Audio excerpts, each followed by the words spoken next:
Hello student, আমি রমেন। আজকে ম্যাথের ক্লাসে তোমাদের স্বাগত জানাই। আজকে ম্যাথের ক্লাসে তোমাদের কিছু ইম্পর্টেন্ট ম্যাথ নিয়ে আলোচনা করব, তার সাথে সাথে উইথ শর্টকাট টিক্স, মানে ম্যাথ কিভাবে মুখে মুখে করতে হয় সেটাই তোমাদের আজকের এই ভিডিওতে শেখাবো। এই সমস্ত ম্যাথ তোমরা বিভিন্ন ট্রিক্স, বিভিন্ন XYZ ধরে বড় বড় ইনস্টিটিউটে করেছো, কিন্তু খাতা পেন ছাড়া ম্যাথ কীভাবে করতে হয় সেটা শিখতে চাইলে অবশ্যই ভিডিওটা শেষ পর্যন্ত দেখো। ফেসবুক থেকে যারা দেখছো অবশ্যই ফেসবুকটাকে ফলো করো, ইউটিউব থেকে যারা দেখছো ইউটিউবটাকে সাবস্ক্রাইব করো, ডিসক্রিপশন বক্সে টেলিগ্রাম চ্যানেলে যুক্ত থাকো। চলো আজকে ফার্স্ট কোশ্চেন। একটি ট্রেন 800 মিটার ও 400 মিটার দুটি সেতুকে যথাক্রমে 100 সেকেন্ড ও 60 সেকেন্ডে অতিক্রম করে। ট্রেনটির দৈর্ঘ্য কত মিটার? সিম্পল অঙ্ক, এটা তোমরা XYZ এই ধরে করতে পারো, বাট কিভাবে খাতা পেন ছাড়া করবে একটু দেখে নাও। প্রথমে দেখো, ট্রেনটি তোমাদের 800 মিটার আর 400 মিটার দুখানা সেতু আছে, এই দুটোর ডিফারেন্স কত? আমাদের 400, এটাকে বার করে নিলাম একদিকে।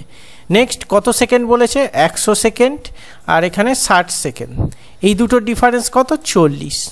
ওকে, তাহলে সময়ের ডিফারেন্স 40 আর দৈর্ঘ্যের ডিফারেন্স হচ্ছে 400। এবার 1 সেকেন্ডে বার করব। 400কে 40 দিয়ে কাটাকুটি করব, কত হচ্ছে? 40 10কে 400। ওকে, তাহলে 10 মিটার পার সেকেন্ড। 1 সেকেন্ডে 10 মিটার পার সেকেন্ড, এটা স্পিড পেয়ে গেলাম। এবার মনে করো 10 মিটার পার সেকেন্ড, সেটা 1 সেকেন্ডে যায়, আর 100তে কত যায়? ঠিক আছে, 1000। এটা টোটাল অতিক্রান্ত দূরত্ব। ওকে, 1000 হচ্ছে টোটাল অতিক্রান্ত দূরত্ব। এর থেকে আমি যদি এবার বার করতে চাই, তাহলে আমাদের সেতুর দৈর্ঘ্য কত? এটা হচ্ছে টোটাল দূরত্ব, মানে ট্রেনটি টোটাল এত কিন্তু যায়, 1000 যায়।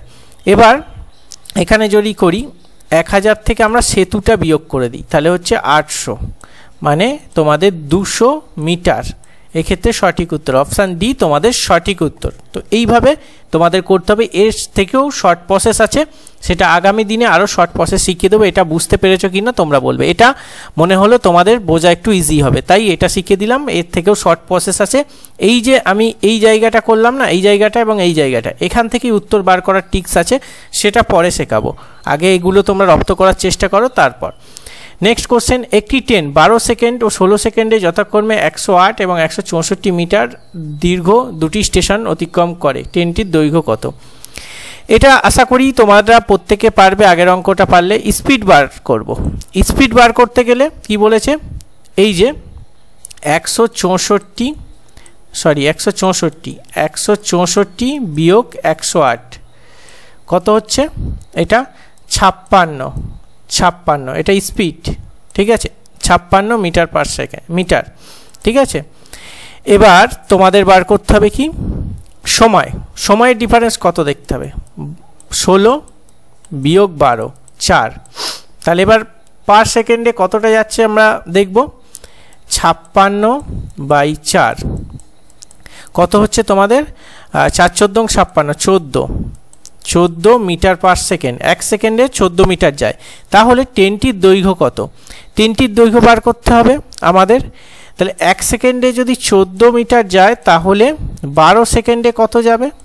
বা তুমি 16 দিয়েও করতে পারো, আমরা 12 দিয়ে করছি। 12 সেকেন্ডে কত যাবে? 12 সেকেন্ডে যাবে 168।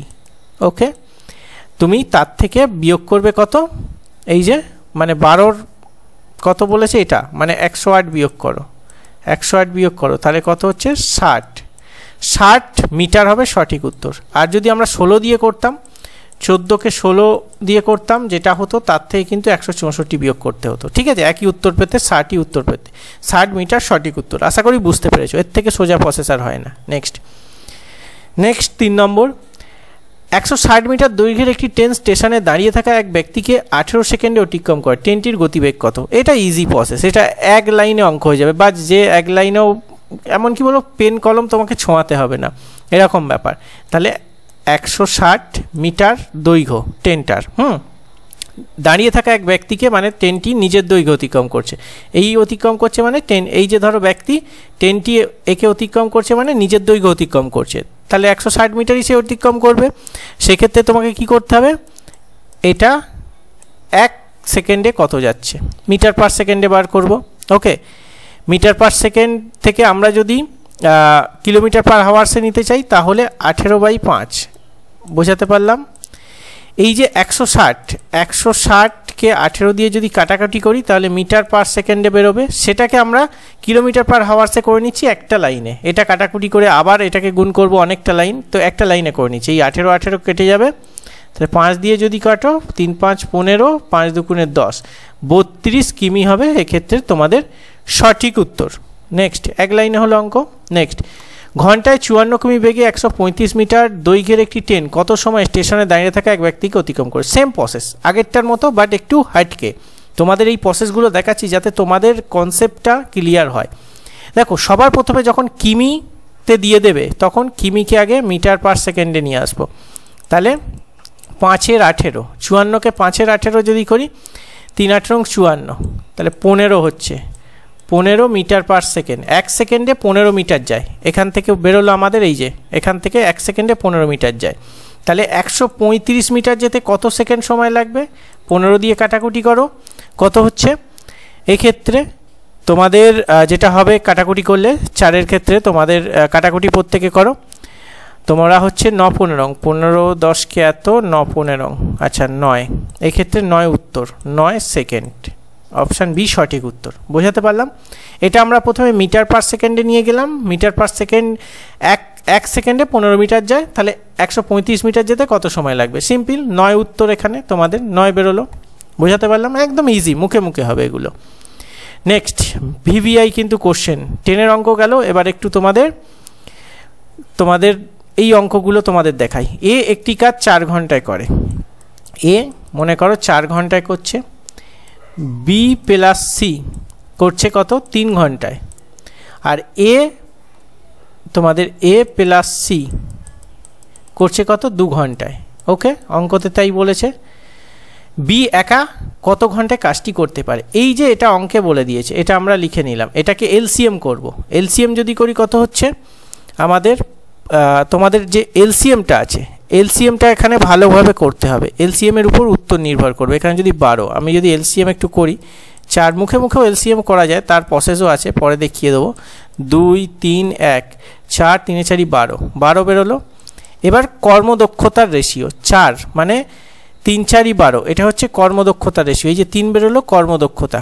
একদিনে 3 অংশ কাজ করতে পারে এ, তাহলে 3 4 12। আর বি প্লাস সি একদিনে 4 অংশ কাজ করতে পারে, আর এ প্লাস সি একদিনে 6 অংশ কাজ করতে পারে।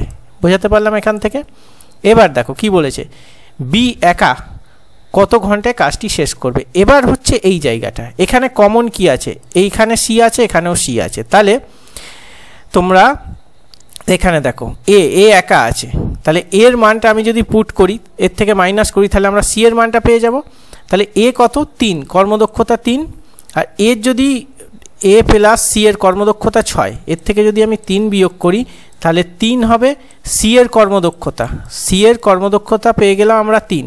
এখান থেকে এই যে সি এর কর্মদক্ষতা যদি 3 বাদ দিই, তাহলে বি এর কর্মদক্ষতা কত? 1। এখান থেকে 3 বিয়োগ করলে 1, তাহলে বি এর কর্মদক্ষতা আমরা এখান থেকে পেলাম 1। তাহলে আমাদের বি চেয়েছে, তো তাহলে মোট কাজ, এটা হচ্ছে মোট কাজ। এলসিএম যেটা হবে সেটা হবে মোট কাজ। ঠিক আছে, তাহলে 12, টোটাল কাজ 12, একদিনে একটা করে, তাহলে 12 দিনে 12টা করবে। সিম্পল, 12 উত্তর। এখানে 12 ঘন্টা। ঠিক আছে, 12 ঘন্টা সঠিক উত্তর। ওকে, নেক্সট, এ বি সি একত্রে একটি কাজ 3 দিনে করতে পারে। এ একা ওই কাজটি 6 দিনে, সি একা ওই কাজটি 8 দিনে, তাহলে বি কত দিনে করবে? এটাও সেম প্রসেস, একটু বুঝে এই অঙ্কগুলো বুঝলে আর অঙ্ক তোমাকে প্র্যাকটিস করতে লাগবে না। দেখো 3 জন একত্রে 3 দিনে করছে, আর এ করছে কত দিনে? 6 দিনে, আর সি করছে তোমাদের 8 দিনে। মোট কাজ বার করতে গেলে তোমাদের এলসিএম করতে হবে। এর যদি আমি এলসিএম করি তাহলে 3 আর 24 এলসিএম। মুখে মুখে করা যায়, বাট তোমরা করে নেবে যদি পারো। আমি এখানে মুখে মুখে এলসিএম করে দেওয়ার চেষ্টা করলাম, পরে প্রসেস শিখিয়ে দেবো যে মুখে মুখে এলসিএম কীভাবে করতে হয়। 3 8 24, কর্মদক্ষ হচ্ছে 8, 6 4, আর একটা হচ্ছে তোমাদের কত? 8 3। ঠিক আছে, এগুলো কর্মদক্ষতা পেয়ে গেলাম। এবার বি এর কর্মদক্ষতা চেয়েছে। আমি যদি এ আর সি এর মানে 4 আর 3 7, তোমাদের এ প্লাস সি এর কর্মদক্ষতা কত 7, বোঝাতে পারলাম।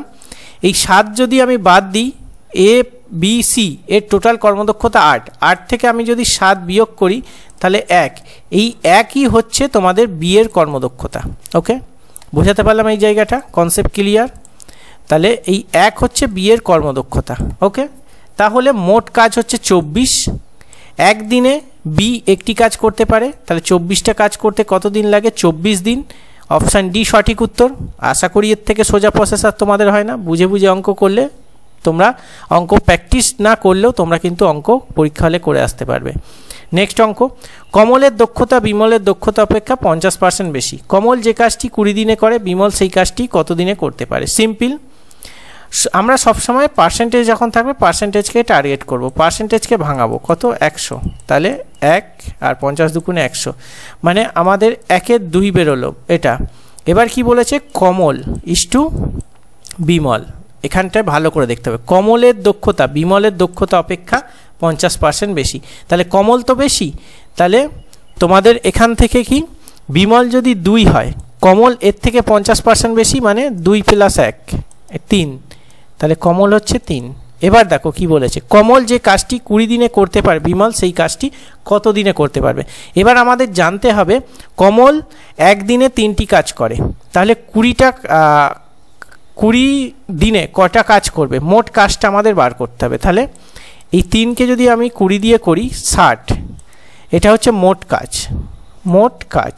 ওকে, এবার এই 60টা কাজ করতে বিমলের কতদিন সময় লাগবে? সিম্পল ভাগ করে দেবে 60কে, এই যে বিমলের কর্মদক্ষতা 2, তাহলে হচ্ছে 30 দিন। সঠিক উত্তর, মানে অপশান এ সঠিক উত্তর। কতক্ষণ লাগলো? 7টা অঙ্ক তোমাদের বোঝালাম বলে 11 মিনিট লাগলো। তোমরা যদি প্র্যাকটিস করে করো 7টা অঙ্ক হয়তো তোমাদের খুব জোর 5 মিনিট লাগবে, 4 কি 5 মিনিট, 4 কি 5 মিনিটের মধ্যে এই প্রসেসে করলে তোমরা কিন্তু অ্যান্সার করে আসতে পারবে। তোমাদের ক্লাসগুলো কেমন লাগছে কমেন্ট বক্সে জানিও, আর বুঝতে পারছো কি না পারছো এই প্রসেসগুলো অবশ্যই কিন্তু ফিডব্যাকটা জানাবে। তোমাদের ভালো লাগলেও জানাবে, খারাপ লাগলেও জানাবে, যা তোমাদের মত কমেন্ট বক্সে কিন্তু জানানো চাই। কারণ অফলাইনে হয় কি হয় যে সামনাসামনি থাকো, বোঝাতে সুবিধা হয়, তো তোমরা বুঝতে পারছো না কি না সেটাও জানতে পারি। কিন্তু অনলাইনে তোমরা যতক্ষণ না কমেন্টে রেসপন্স করবে বুঝতে পারি না যে আমি এই প্রসেসটা দেখালাম এটা ক্যান্ডিডেটরা বুঝতে পারলো কি না, সেটা একটা বড় ব্যাপার। তাই কমেন্ট বক্সে কমেন্ট করবে, আর নতুন দর্শক হলে সাবস্ক্রাইব করবে, ইউটিউব থেকে দেখলে ফেসবুক থেকে দেখলে ফলো করবে,